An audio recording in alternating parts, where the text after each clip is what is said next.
ಕನ್ನಡದ ನಟಿ ಭಾವನಾ ಸದ್ಯ ರಾಜ್ಯದಲ್ಲಿ ಇವರ ಮಗುವಿನ ಸುದ್ದಿ ಹಲ್ಚಲ್ ಎಬ್ಬಿಸಿದೆ. ಇವರಿಗೆ 40 ವರ್ಷ ವಯಸ್ಸು ಆದ್ರೂ ಇನ್ನೂ ಕೂಡ ಮದುವೆಯಾಗಿಲ್ಲ. ಆದ್ರೂ ಇವರು ಮಗುವಿಗೆ ಜನ್ಮ ನೀಡೋದಕ್ಕೆ ಮುಂದಾಗಿದ್ದಾರೆ. ಇದು ಹೇಗ್ ಸಾಧ್ಯ ಅಂತ ಯೋಚನೆ ಮಾಡಿದಾಗ ಸಾಕಷ್ಟು ಜನರಿಗೆ ಒಂದಷ್ಟು ಪ್ರಶ್ನೆಗಳು ಮೂಡಿತ್ತು.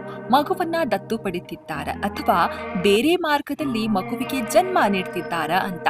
ಆ ಕುತೂಹಲಕ್ಕೆ ಈ ವಿಡಿಯೋದಲ್ಲಿ ತೆರೆ ಬೀಳುತ್ತೆ ನೋಡಿ. ಭಾವನಾ ಬಗ್ಗೆ ಗೊತ್ತಿಲ್ಲದೆ ಇರೋದಕ್ಕೆ ಸಾಧ್ಯ ಇಲ್ಲ. 20ಕ್ಕೂ ಹೆಚ್ಚು ದಶಕಗಳ ಕಾಲ ಸಿನಿರಂಗದಲ್ಲಿ ಕೆಲಸ ಮಾಡಿದ ಚೆಲುವೆ ಇವರು. ಇದೀಗ ಮದುವೆಯೇ ಆಗದೆ ಇವರು 6 ತಿಂಗಳ ತುಂಬು ಗರ್ಭಿಣಿಯಾಗಿದ್ದಾರೆ. ಅದು ಕೂಡ IVF ತಂತ್ರಜ್ಞಾನದ ಮೂಲಕ. IVF ತಂತ್ರಜ್ಞಾನ ಅಂತ ಅಂದ್ರೆ ಇಂಗ್ಲಿಷ್ನಲ್ಲಿ ಇನ್ ವಿಟ್ರೋ ಫಲೀಕರಣ ಅಂತ ಅರ್ಥ.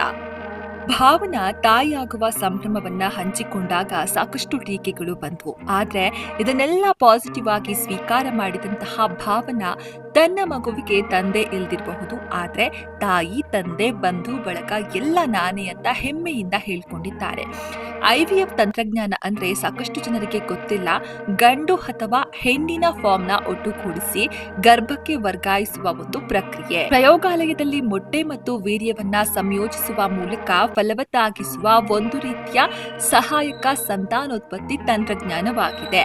ಫಲವತ್ತಾದ ಮೊಟ್ಟೆಯನ್ನ ಭ್ರೂಣ ಅಂತ ಕರೆಯಲಾಗುತ್ತೆ ಮತ್ತು ಅದನ್ನ ಮಹಿಳೆಯ ಗರ್ಭಾಶಯಕ್ಕೆ ವರ್ಗಾಯಿಸಲಾಗುತ್ತೆ. IVF ಅನ್ನ ಬಂಜೆತನಕ್ಕೆ ಚಿಕಿತ್ಸೆ ನೀಡಲು ಅಥವಾ ಸಂತಾನೋತ್ಪತ್ತಿ ಸಹಾಯಕ್ಕಾಗಿ ಬಳಸಲಾಗುತ್ತೆ. ಇನ್ನು ಈ ಬಗ್ಗೆ ಪೋಸ್ಟ್ ಮಾಡಿರುವಂತಹ ಭಾವನಾ ಒಂದು ಹೊಸ ಅಧ್ಯಾಯ, ಒಂದು ಹೊಸ ಲಯ. ಈ ಬಗ್ಗೆ ಇನ್ಸ್ಟಾದಲ್ಲಿ ಪೋಸ್ಟ್ ಮಾಡಿರುವಂತಹ ಭಾವನಾ ಒಂದು ಹೊಸ ಅಧ್ಯಾಯ, ಒಂದು ಹೊಸ ಲಯ.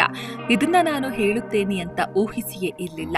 ಆದ್ರೆ ನಾನು ಈಗ 6 ತಿಂಗಳ ತುಂಬು ಗರ್ಭಿಣಿ, ಅವಳಿ ಮಕ್ಕಳ ತಾಯಿಯಾಗುತ್ತಿದ್ದೇನೆ. ಧನ್ಯತಾ ಭಾವ ಆವರಿಸಿದೆ ಅಂತ ಭಾವನಾ ರಾಮಣ್ಣ ಅವರು ಪೋಸ್ಟ್ ಹಂಚಿಕೊಂಡಿದ್ದಾರೆ. ಇನ್ನು ಸಾಕಷ್ಟು ಬಾರಿ ಭಾವನಾ ಅವರು ಈ ರೀತಿ ತಾಯಿಯಾಗುವುದಕ್ಕೆ ಹಲವು ವೈದ್ಯರನ್ನ ಭೇಟಿ ಮಾಡಿದ್ರು. ಸಾಕಷ್ಟು ವೈದ್ಯರ ಬಳಿ ರಿಕ್ವೆಸ್ಟ್ ಕೂಡ ಮಾಡಿದ್ರಂತೆ. ಬಟ್ ಯಾರೂ ಕೂಡ ಇದಕ್ಕೆ ಒಪ್ಕೊಂಡಿರ್ಲಿಲ್ಲ. ಬಟ್ ಈಗ ಇವರ ಜೀವನದಲ್ಲಿ ಬಂದಿರುವ ಒಬ್ರು ವೈದ್ಯರು ಇದಕ್ಕೆ ಒಪ್ಪಿಗೆಯನ್ನ ನೀಡಿದ್ದು ಭಾವನಾ ಸಂತೋಷದಲ್ಲಿ ಅವರದ್ದು ಕೂಡ ಪಾಲಿದೆ. ಒಟ್ಟಾರೆಯದೇನೇ ಇಲ್ಲಿ ಸಮಾಜದ ಟೀಕೆಗಳನ್ನ ಎದುರಿಸಿ ತಾಯಿ ಆಗ್ತಿರುವಂತಹ ಭಾವನಾ ಮುಂದೆ ಕೂಡ ಇದೇ ರೀತಿ ಪಾಸಿಟಿವ್ ಆಗಿ ಮಕ್ಕಳನ್ನ ಬೆಳೆಸಲಿ ಅನ್ನೋದು ನಮ್ಮ ಆಶಯ.